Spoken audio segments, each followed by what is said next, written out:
आखिर वाला खड़ा होकर बता दे, एक लाइन में बताना है, टाइम शॉर्ट है मेरे पास। बेटा आप बताएं जी। वो नहीं, आखिरी बच्चा जी। बच्चे ऊंचा बोलें बेटा। है ना, क्या है? अगर आप दूध पिएं तो आपको क्या फ़ायदा होगा ये बता दें। आपकी सेहत बेहतर होगी, आपके बाल अच्छे हो जाएंगे, खूबसूरत हो जाएंगे, आपका कद अच्छा हो जाएगा, आपकी ये जो चेस्ट है, ये बॉडी बिल्डिंग है, ये सारा कुछ बेहतर होता है दूध से और गोश्त से। ठीक है, बैठ जाएं। दूध, गोश्त और अंडे, इनमें जनाब अली प्रोटीन होती है, इनमें कैल्शियम होता है, इनमें फास्फोरस होता है, इनमें नमकियात हैं, विटामिन्स हैं, और ये आप बच्चों के लिए बहुत ज़रूरी है।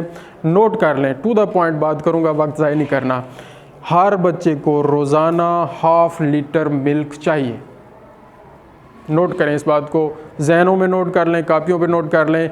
1/2 लीटर मिल्क यानी आधा किलो, जिसको आप किलो में लेते हैं, होना लीटर में चाहिए। तो 500 ml के नज़दीक दूध आपको 24 घंटों में आपकी ज़रूरत है। अगर आप नहीं पी रहे तो आप अपने ऊपर जुल्म कर रहे हैं। रब्बना ज़लमना अनफुसना, अरे हमारे रब, हमने अपने नफ्सों पर जुल्म किया।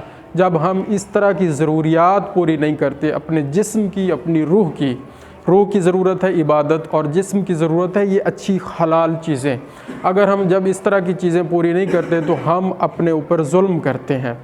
तो फिर अल्लाह ताला से माफ़ी मांगें और इस जुल्म को बंद करें, और अपने वालिदैन को कहें, बाबा जी आधा लीटर दूध सानू दो। ठीक है जी, जेड़ा नहीं दे रहा बाप, और अगर वो दे रहे हैं तो उन्होंने शुक्रिया अदा करो। वबिल वालिदैन एहसाना, और अपने वालिदैन पर एहसान भी करें, और उनका एहसान माने भी सही, उनका शुक्रिया भी अदा करें। अल्लाह ताला ने फरमाया है कि एक तो मेरा शुक्र अदा करें, और फिर अपने वालिदैन का शुक्रिया अदा करें कि उन वालिदैन ने आपको तालीम दिलवा रहे हैं, तालीम के साथ आपकी तरबियत भी कर रहे हैं, और आपकी खुराक का बंदोबस्त भी कर रहे हैं। अच्छा, गोश्त कितना चाहिए आपको रोज़ाना? गोश्त में भी प्रोटीन होती है, तो कम से कम बच्चों, आपको ज़ाहिर है नहीं पता, 50 ग्राम से 70 ग्राम प्रोटीन चाहिए आपको रोज़ाना। 50 ग्राम होते हैं एक छटांग। कितने होते हैं जी? ये हम इम्पॉर्टेंस ऑफ मिल्क, मीट और एग्स पे बात कर रहे हैं। आप बच्चों के लिए क्या अहमियत है? रोज़ाना आपको 50 से 70 ग्राम प्रोटीन चाहिए। ठीक हो गया, पर डे। और ये प्रोटीन कहाँ से आनी है? मैंने पहले बताया, मिल्क से आएगी, मीट से आएगी और एग से आएगी। और मिल्क मैंने बता दिया आपको 1/2 लीटर चाहिए रोज़ाना, और मीट अगर आप रोज़ाना ना भी लें तो हफ्ते में 2 दफ़ा आपने ज़रूर लेना है। और मीट किसका होगा? या गाय का होगा, या भैंस का होगा, या फिर बोलें यार मुर्गी का होगा, या फिर मछली का होगा, या यार तुमने ज़्यादा खाना है, ठीक है ना, तुमने ज़्यादा खाना है ताकि तुम्हारा थोड़ा सा बनेगा ना कुछ, आपने भी ज़्यादा खाना है बेटा, ठीक है। तो भेड़, बकरियां, गाय, भैंसें ये आपको दूध भी देंगी और गोश्त भी देंगी। मुर्गियां आपको अंडे भी देंगी। वैसे दूध देती हैं मुर्गियां? नहीं, क्या पता किसी इलाके में देती हूँ। कोई है बच्चा ऐसा? Very good. तो अंडे देंगी आपको, ठीक है ना। और भी बहुत सारे फ़ायदे हैं, आपको इन 3 फ़ायदों पे आपने अपना तवज्जो रखनी। अच्छा, अंडा कितना खाना है? अंडा एक दिन छोड़ के एक दिन ज़रूर इस्तेमाल करें। जो बच्चे एक दिन छोड़ के एक अंडा खाते रहेंगे उनकी सेहत बिल्कुल ठीक रहेगी, उनके बाल अच्छे ग्रो करेंगे, उनके बाल उतरेंगे नहीं, उनकी आंखें बिल्कुल फिट होंगी, उनका दिमाग बड़ा अच्छा काम करेगा, वो एक दफ़ा पढ़ेंगे उनको सबक याद हो जाएगा। ये फ़ायदे हैं, ठीक है भाई। ये बच्चा टेंशन में बैठा है, इस्लामियात के पेपर में भी आपको टेंशन है, तो मेरा ख़्याल है फिर साइंस में क्या बनेगा यार तेरा।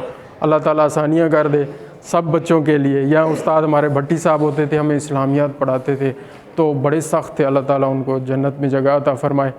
तो हमारे बच्चे भी बड़े तेज़ थे, वो नातें पढ़ना शुरू हो जाते थे जब उस्ताद साहब तशरीफ़ लाते थे, और वो नातों के दिलदादा थे जनाब, वो फिर झूमना शुरू हो जाते थे। और फिर जब नातें ख़त्म होती थी उन्होंने काम फिर भी नहीं छोड़ना अपना, फिर सबको खड़ा कर लेना और सबक सुनना है, और फिर जिसको मार पड़नी है फिर पड़नी है। इम्पोर्टेंस बहुत ज़्यादा है मिल्क की, मीट की, एग्स की। सर के बालों से लेकर पाँव के नाखन तक पूरे बॉडी को जो ज़रूरियात हैं वो इन 3 चीज़ों में हैं। प्लस आप उसके साथ जो रोटी खाएंगे जिसको ब्रेड कहते हैं, तो दूध, मीट, एग एंड ब्रेड, ये क्या है? Complete diet. कंप्लीट डाइट मैंने आपको बता दिया, ये ½ लीटर चाहिए, ये हफ्ते में 2 दफ़ा चाहिए, ये एग 1 दिन छोड़ के 1 दिन चाहिए। अगर 500 ml से ज़्यादा दूध पी लेंगे 1 लीटर तक चल जाएगा आप बच्चों की एज में।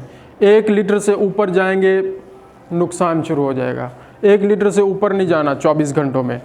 मीट जो है हफ्ते में 2 दफ़ा चल जाएगा, 3 दफ़ा तक भी चल जाएगा, लेकिन अगर 4 दफ़ा शुरू कर देंगे तो फिर बीमारियां शुरू हो जाएंगी, नुकसान शुरू हो जाएगा। तो हर चीज़ की एक लिमिट है। और इसी तरह एग्स जो हैं 1 दिन छोड़ के 1 खाएंगे सुबह नाश्ते में तो बहुत अच्छा है। और कभी कभी आप 1 दिन और अगले दिन फिर खा लें और फिर अगले दिन खा लें, ये भी चल जाएगा। लेकिन लगातार 6 महीने रोज़ अंडे ही खाते रहें, ये नहीं चलेगा। इससे बीमारियां शुरू हो जाएंगी, ब्लड प्रेशर शुरू हो जाएगा, कोलेस्ट्रॉल शुरू हो जाएगा। तो इम्पॉर्टेंस आपको समझ आ गई कि meat, milk, eggs and bread की एक तो इम्पॉर्टेंस है, एक तो हमने रोज़ इस्तेमाल किस तरह करना है, और एक लिमिट भी है, उस लिमिट के अंदर रहते हुए हमने इस्तेमाल करना है, उससे आगे नहीं जाना। तो ये बात हो गई। अब ये सारी चीज़ें ये जो मैंने बताई हैं ये आपको पता चल गया कि ये जानवरों से हासिल होती हैं और उनका नाम है शीप, गोट, काओ, बफलो, बफेलो पढ़ते हैं आप, ये लफ्ज़ बफलो है, ठीक है, बफलो। और एग्स जो हैं वो ज़ाहिर है मुर्गियों से हासिल होते हैं, चिकन्स, हैंस, ठीक है ना जी, या पोल्ट्री का कर लें, इसको पोल्ट्री कर लें। ये सारी चीज़ें हैं जो हमें ये चीज़ें अता मिलती हैं। अब इन जानवरों को कुछ बीमारियां भी होती हैं। बात ये मैं क्यों कर रहा हूँ कि भाई ये जो सारा कुछ हमें अल्लाह ताला अता करते हैं, ये फ़ायदे इन चीज़ों के ज़रिए अल्लाह ताला हमें अता करते हैं, ये चीज़ें हमें इन जानवरों से मिलती हैं। तो इन जानवरों की सेहत का ख्याल रखना भी तो हम पे फ़र्ज़ है। तो इसलिए हम उनके डॉक्टर हैं जो उनकी सेहत का ख्याल रखते हैं, जिस तरह इंसानों की सेहत का ख्याल इंसानों के डॉक्टर रखते हैं, ठीक है ना जी। तो उनको कुछ बीमारियां होती हैं। एक बीमारी का नाम है HS, इसको कहते हैं गल घोटू की बीमारी। गल घोटू की बीमारी में क्या होता है, ये बीमारी गाय और भैंस में ज़्यादा होती है, कैटल बफलो में। इसमें क्या होता है बेटा, एक तो बुखार हो जाता है और जानवर की जो गर्दन है उस पर सोजिश हो जाती है, नेक स्वेलिंग, सांस लेने में दुश्वारी होती है, जिसको कहते हैं डिफ़िकल्ट ब्रीदिंग। क्या कहते हैं? और बुखार 105 106 तक चला जाता है डिग्री फ़ारेनहाइट। तो इस सिचुएशन में कैटल और बफलो जब आ जाती है तो फिर बहुत ही मुश्किल हो जाता है उनको बचाना। जब ये बीमारी HS यानी haemorrhagic septicaemia, H haemorrhagic, S septicaemia, haemorrhagic septicaemia Urdu तर्जमा गल घोटू। गल घोटू की जब बीमारी इस कैटल और बफलो में हो जाती है तो फीवर होता है, नेक स्वेलिंग होती है, डिफ़िकल्ट ब्रीदिंग होती है, खाना पीना छूट जाता है जानवर का। अगर 6 घंटों के अंदर अंदर उनका इलाज शुरू हो गया तो बचने के चांसेस हैं, और अगर 6 घंटे गुजर गए और बीमारी 6 घंटे से आगे चली गई तो बहुत कम चांसेस हैं कि जानवर बचेगा। अब लोग आते हैं यार डॉक्टर को भी गए आते, मझ भी नहीं बची, गां भी नहीं बची। ओ भाई है ही 6 घंटे, 6 घंटे क्या, तुम तो 16 घंटे बाद आ रहे हो, 24 घंटे बाद आ रहे हो, तो बंदा कोशिश ही कर सकता है ना। ठीक है, जब ये बीमारी होगी तो फिर हम उसका अलामात देखकर उसका डायग्नोसिस करते हैं। सुन लें, डायग्नोसिस करते हैं और फिर उसका ट्रीटमेंट करते हैं और वो है इंजेक्शन सेफ्टी फॉर सोडियम, और इंजेक्शन है लॉक्जिटार, और इंजेक्शन है पेनाकार्ट या प्रेडनिकार्ट, स्टीराइड है, ये एंटीपायरेटिक है, ये एंटीबायोटिक है। इस डिटेल में बाद में कभी जाएंगे कि ये क्या चीज़ें हैं, मोटी मोटी चीज़ें आपको बतानी है। एक और बीमारी है जिसका नाम है FMD, foot and mouth disease. F foot, M mouth, D disease, मुंह खुर की बीमारी। क्या नाम है जी इसका? मुंह खुर की बीमारी। ये भी कैटल बफलो में होती है। इसमें क्या होता है, मुंह में और खुरों के अंदर छाले पड़ जाते हैं, वेजिकल्स छाले, ब्लिस्टर्स छाले, स्लफिंग ऑफ एपिथेलियम यानी मुंह फट जाता है, स्लफिंग ऑफ एपिथेलियम, मुंह का फट जाना, और बुखार तो हो ही जाता है। और ये वायरस की वजह से होती है। ये बीमारी किस वजह से होती है? FMD virus. और वो गलघोटू बैक्टीरिया की वजह से होती है। ये जो गलघोटू है ना, ये किस वजह से होती है? उसका नाम है पास्चुरेला मल्टोसिडा। ठीक हो गया। इन नामों को छोड़ दें, मोटा मोटा याद रखें कि मुंह खुर की जब बीमारी होगी, मुंह में छाले पड़ेंगे, खुरों में छाले पड़ेंगे, बुखार आएगा, जानवर खाना पीना छोड़ देगा। उस बच्चे को कोई याद चीज़ नहीं है, वो याद कर रहा है। करो तुम, कोई मसला नहीं। अच्छा, तो जब ये सारा कुछ हो जाएगा तो फिर इलाज करना मुश्किल हो जाता है। वही बता रहा हूँ, 6 से 8 घंटे बड़े ज़रूरी हैं। जब जानवर को कोई भी बीमारी हो, फौरी तौर पर उसका इलाज शुरू करेंगे तो इलाज कामयाब होगा, और जितना डिले करेंगे उतना मसला ज़्यादा होगा और इलाज कामयाब होने के चांसेस कम हो जाएंगे। तो इसका इलाज हम करते हैं, बोरिक एसिड और ग्लिसरीन उसके मुंह में लगवाते हैं, मुहाड़े में, ये उसके मुंह में छालों में लगाते हैं। सोमोजेल भी लगा सकते हैं। और एक इंजेक्शन होता है पेनबायोटिक, वो हम सुबह शाम लगवाते हैं। और उसके साथ बुखार के लिए यही लॉक्जिटार या लॉक्जिन या इस तरह का कोई विटाफेनिक, डिक्लोरान, डिक्लोफेनिक सोडियम, मेलॉक्सिकम, कोई भी जो मिल जाए वो लगवाते हैं। इलाज में अभी हमने आपको नहीं उलझाना, वो हमारा काम है। मेन आप इन बीमारियों के बारे में आपको पता हो कि हमारी गायों, भैंसों, भेड़ों, बकरियों को क्या हो सकता है। तो ये मोटी बीमारियां हो सकती हैं। ये हो गया मुहाड़े वाली, मुंह खुर वाली बीमारी। अब है BQ, इसका नाम है चौड़े मार की बीमारी। चौड़े मार की BQ यानी black quarter disease, BQD, black quarter disease, काले चौड़े की बीमारी। चौड़े कहते हैं टांगों को, अगली टांगों के चौड़े थोड़े कम होते हैं, पिछली टांगों के ऊपर गोश्त ज़्यादा होता है। और ये बीमारी बैक्टीरिया की वजह से होती है जिसका नाम क्लॉस्ट्रीडियम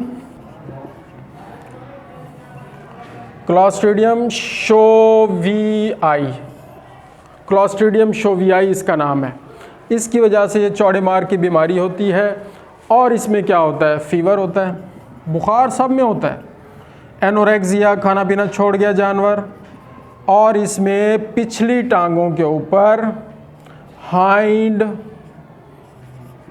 लेग्स स्वेलिंग, पिछली टांगों के ऊपर या कंधों के ऊपर, गाय भैंस की पिछली टांगों पे या कंधों पे स्वेलिंग शुरू हो जाती है। हाथ लगाएं तो चिरचिराहट की आवाज़ आती है। अच्छा, अली नकी भी बैठा है, वेरी गुड।